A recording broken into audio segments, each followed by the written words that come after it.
do not shave my hair. I'm innocent. I don't even know the man. Don't worry, my dear. By the time we finish shaving your hair, you will be like the rest of us, bald. In a village where no woman could grow hair, one girl was born with long hair. They hated her for it, not knowing she was their only hope. Once upon a time, there lived a village known as the Bald Village. At first glance, the village looked ordinary. Mud houses stood in neat rows. Narrow footpaths connected homes to farms and streams. Children ran barefoot, chasing one another in the dust. Elders sat under the old Iroko tree every evening, sharing stories of the past, but there was something strange about the Bald Village. Every woman there was bald. From the day a female child was born, no hair ever grew on her head. Not as a baby. Not as a child. Not as a grown woman. Generation after generation. The women of the village remained bald. It had been that way for so long that no one questioned it anymore. Baldness was their identity. Baldness was their fate. Then one day, fate broke its own rule. Her name was Zara. The day Zara was born, fear entered the village. The midwives screamed when they saw her. One of them nearly dropped the baby. Tiny strands of black hair covered the child's head, thick and full, shining under the lantern light. It was something none of them had ever seen before. Before anyone could ask questions or seek answers, tragedy struck. Zara's mother died immediately after giving birth. Her body grew cold while the baby cried loudly beside her. Confusion filled the hut. Morning came quickly. Barely a month later, Zara's father fell ill. No herbs worked. No prayers helped. He grew weaker by the day until death finally took him as well.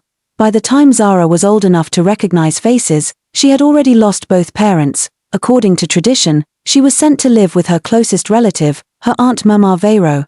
Mama Vero accepted her, but not with love. Mama Vero had a daughter of her own named Vero, a girl who was bald like every other female in the village. From the very first day Zara entered the hut, Mama Vero felt a sharp pain in her heart. The child she took in had something her own daughter would never have: hair. As Zara grew, her hair grew with her. It became long, thick, and shiny. It fell down her back like a royal cloth. Whenever she walked, people turned to look. Whenever she bent her head, sunlight danced on her hair. The women of the village noticed. Some admired her openly. "Zara, your hair is beautiful," they would say. "Your hair looks like a blessing." Others admired her quietly, smiling while sadness sat heavy in their hearts. But some did not admire her at all. Mama Vero watched Zara closely every day. Each time she saw Zara combing her hair by the fire, something bitter stirred inside her. Her own daughter often sat nearby, watching silently, her smooth head shining. Comparison filled that hut, and comparison turned into hatred. Despite everything, Zara remained gentle. She helped with chores. She fetched water from the stream. She greeted elders politely. She never spoke back, even when Mama Vero treated her badly. The villagers could not help but like her. Then came the day that changed everything. The oracle called the village together. Everyone gathered at the sacred grove. Drums stopped beating. Conversations ended. The oracle stepped forward, leaning on her carved staff. Though her eyes were clouded with age, her voice was strong. "The curse will end," the oracle said. The people gasped. "The one who carries what was taken shall rise," she continued. "She shall become queen. She shall marry the prince of the kingdom. Through her purity, the curse shall be broken." Fear and excitement filled the air. "The girl with hair," the oracle said clearly. "She is the chosen one." All eyes turned to Zara, her legs shook. Her heart raced, Mama Vero froze. The elders reminded the people of the curse that had placed the village in this condition. Many years ago, a woman lost her husband. Instead of helping her, the villagers accused her of killing him. They dragged her to the village square, shaved her hair, beat her, and humiliated her. They banished her from the village. As she left in tears, she turned back and cursed them. "You have taken my dignity," she cried. I curse you today. You will become bald from generations after generations. And so it happened. Now Zara stood as hope, but hope can also be a threat. Every praise Zara received made Mama Vero angrier. Each time people spoke of the future queen, jealousy burned deeper inside her. She knew one thing: if Zara lost her purity, she would lose everything. That was when Mama Vero made her decision. One evening, Zara returned from the stream. She was tired and thirsty. Mama Vero handed her a drink, smiling sweetly. "Drink this," she said. "You must be exhausted." Zara drank, her vision blurred, her body grew heavy, she collapsed into darkness. And that night, Zara's destiny began to fall apart. Zara woke up suddenly to loud shouting. At first, the voices confused her. Her head felt heavy, her eyes burned, and her body felt weak, as if strength had been drained from her. She tried to sit up, but before she could understand what was happening, a sharp pain hit her shoulder. A stone. Another followed, striking her leg. Zara screamed. She opened her eyes fully and realized she was surrounded. Men, women, children. They stood in a tight circle around her, shouting loudly, their voices filled with anger and disgust. "Abomination. Immoral girl. She has brought shame upon us." Zara pushed herself up slightly, fear filling her heart. "What is happening?" she cried. "Why are you shouting at me?" No one answered her. Another stone hit her back. Someone else spat near her feet. Zara looked around wildly, confused and terrified. She had gone to the stream earlier. She had returned home tired. Her aunt had given her a drink. That was the last thing she remembered. She looked down. Her clothes were still on her body. She was not naked. She was not touching anyone. Yet the people shouted as if she had committed a terrible crime. "I did nothing." Zara cried loudly. "I swear by my life, I did nothing wrong." But the crowd did not want to hear her voice. "She was found with a man." Someone shouted. "She is not pure." Another screamed. Zara shook her head desperately. "I do not know any man," she cried. "I was alone. I only drank water and slept." Her words were drowned by noise. As the shouting continued, Mama Vero and her daughter, Vero, returned from the farm, carrying baskets on their heads. They stopped when they saw the crowd gathered around their hut. Mama Vero dropped her basket and rushed forward. "What is happening here?" she asked loudly. The villagers quickly explained. They spoke fast and angrily. They told her that a man had been seen lying beside Zara. They said Zara was found unconscious. They said she had disgraced the village. They said the future queen had broken the law of purity. Mama Vero did not ask questions. She did not look at Zara closely. She did not pause to think. She believed them immediately. Mama Vero shook her head slowly, pretending to be shocked. "Ah," she said, clicking her tongue. "This is terrible. Very terrible." Zara crawled toward her aunt, tears streaming down her face. "Auntie, please," she cried. "I did not do this. I drank the water you gave me and slept. I do not know anything else." Mama Vero pulled her wrapper tighter and stepped back. "If you are innocent," she said coldly, "why would a man be found beside you?" Zara shook her head violently. "I do not know him," she cried. "I swear I do not know him." Mama Vero turned to the crowd. "This is shameful," she said. "If she has truly done this, then she has stained all of us." The villagers murmured loudly in agreement. Mama Vero's eyes darkened. "There is only one punishment for this," she continued. "Her hair must be shaved." The crowd erupted. "Yes, shave her hair, let her be like the rest of us." Zara froze. Her heart stopped. She raised her hands to her head, shaking. "No," she screamed. "Please, do not shave my hair. I did not do this. Please." Mama Vero did not hesitate. She stepped forward, grabbed Zara roughly by the arm, and pulled her to the ground. Another woman joined her.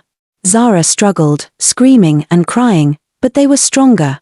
"Auntie, please," Zara cried. "Have mercy on me." Mama Vero ignored her. She held Zara's head firmly while the other woman brought out a sharp blade. Zara felt the cold metal touch her scalp. She screamed, she begged, she cried until her voice cracked. "Please, I am innocent," she cried. "Please." But they did not listen. Mama Vero pressed her down harder. The blade moved, strands of Zara's long hair fell to the ground. With each stroke, Zara felt something tear inside her. Her heart broke with every cut. Tears ran freely down her face as her hair dropped in heavy clumps onto the dusty ground. The crowd watched. Some shouted in approval, some turned away, some watched silently, their faces unreadable. When it was finally over, Zara's head was bare, her scalp burned, her body shook. She collapsed on the ground, sobbing uncontrollably. Mama Vero stood up slowly, breathing heavily. Inside her heart, Satisfaction filled her like warm fire. It is done, she told herself. Let us see how a bald girl will become queen. The crowd soon dispersed. By morning, the village had moved on. Zara was no longer greeted. No one praised her anymore. Children pointed at her and whispered. Women avoided her path. Men looked at her with judgment. She stayed inside the hut. She stopped singing. She stopped smiling. She stopped dreaming. At night, she cried silently, holding her bald head and asking the ancestors why they had abandoned her. Days passed. Weeks passed. Then something unexpected happened. One morning, Zara touched her head absent-mindedly and felt something strange. Something rough. She touched again. Tiny strands of hair, she gasped. The next day, there were more. Within weeks, her hair was clearly growing again. The village noticed. Whispers spread like wildfire. How is her hair growing? She was shaved for immorality. She should be bald forever. What Mama Vero did not know was an ancient truth, one that existed even before the curse. In the bald village, when a woman's hair was shaved falsely for immorality, her hair would begin to grow again within weeks. Only a truly guilty woman would remain bald forever. Fear entered Mama Vero's heart. She stopped sleeping well. She avoided people's eyes. She knew the truth was catching up with her. And it did. The king heard everything. Soon, guards arrived. Mama Vero, her daughter, and the women involved were summoned to the palace. The king's anger shook the hall. Then the man who was paid to lie beside Zara was brought forward. He confessed. Mama Vero fell to her knees. The truth was exposed. Zara was cleared. Justice was served, and as Zara prepared to marry the prince, Mama Vero and her daughter worked under the sun, carrying water and firewood for the wedding they tried to stop. As Zara stood in royal cloth, her hair flowing once again. On the wedding day, drums filled the air. Zara stood beside the prince, radiant and calm. As the drums sounded, the procession began. Zara walked gracefully, her head held high, her steps firm and proud. The villagers watched in silence, a mixture of awe and shame in their eyes. When she reached the throne, the prince took her hand. Together, they knelt before the king, who blessed the union and declared that Zara was now the rightful queen, the one destined to lift the curse of baldness. At that moment, something remarkable happened. Women across the village began to notice tiny strands of hair sprouting on their heads. At first, it was only a whisper, but within hours, the growth was undeniable. Baldness, the ancient curse that had haunted them for generations, began to disappear. The people gasped in wonder. Her hair. Her innocence. It healed us all, someone whispered. And indeed, the prophecy had been fulfilled. Zara, pure and unbroken, had broken the curse simply by the being herself. Meanwhile, Mama Vero and Vero could only watch in disbelief. Their hands, rough and calloused from labor, trembled as they carried buckets of water and firewood. They wanted to hide, to vanish, but the palace doors were closed, and their tasks demanded their presence. Every time Zara smiled or laughed with the prince, Mama Vero felt a stab of regret that she could not escape. She had tried to destroy Zara. And yet, Zara had risen above it all. The celebration continued late into the evening. Music, laughter, and singing filled the palace and spilled into the village. For the first time in decades, the bald village knew joy. Mothers hugged their daughters and felt the soft hair growing on their heads. Girls ran through the streets, laughing and tossing their hair, discovering a part of themselves that had been denied for generations. Zara, now a queen, did not celebrate alone. She looked upon her people with compassion. She did not hold anger in her heart for those who had wronged her. Instead, she felt pity for those blinded by jealousy and fear. She knew that punishment had already touched them. Mama Vero and Vero had already been humbled. Made to serve, and that was part of the justice of the moment. For Mama Vero, this was a bitter lesson learned too late. She had sought to destroy the girl she considered an enemy, only to realize that innocence and truth could not be defeated by lies. For Vero, it was a lesson in humility. She had grown up believing her mother's bitterness was justified. Now she understood the consequences of envy and wrongdoing. Zara never sought revenge. She ruled with wisdom, kindness, and patience. The prince was always at her side, helping her guide the village into a future filled with hope. Together, they taught the people that cruelty and jealousy could destroy, but courage, innocence, and truth could heal even the deepest wounds. Years later, stories of Zara and her long hair became legend. Mothers would tell their daughters about the girl who was hated, who was betrayed, but who rose to save them all. Be like Zara, they would say. Strong, pure, and brave. Even when the world turns against you, truth and goodness will always grow back, just like her hair. And so the bald village became a place where women could grow hair, where children could play freely, and where jealousy and hatred were remembered only as lessons of the past.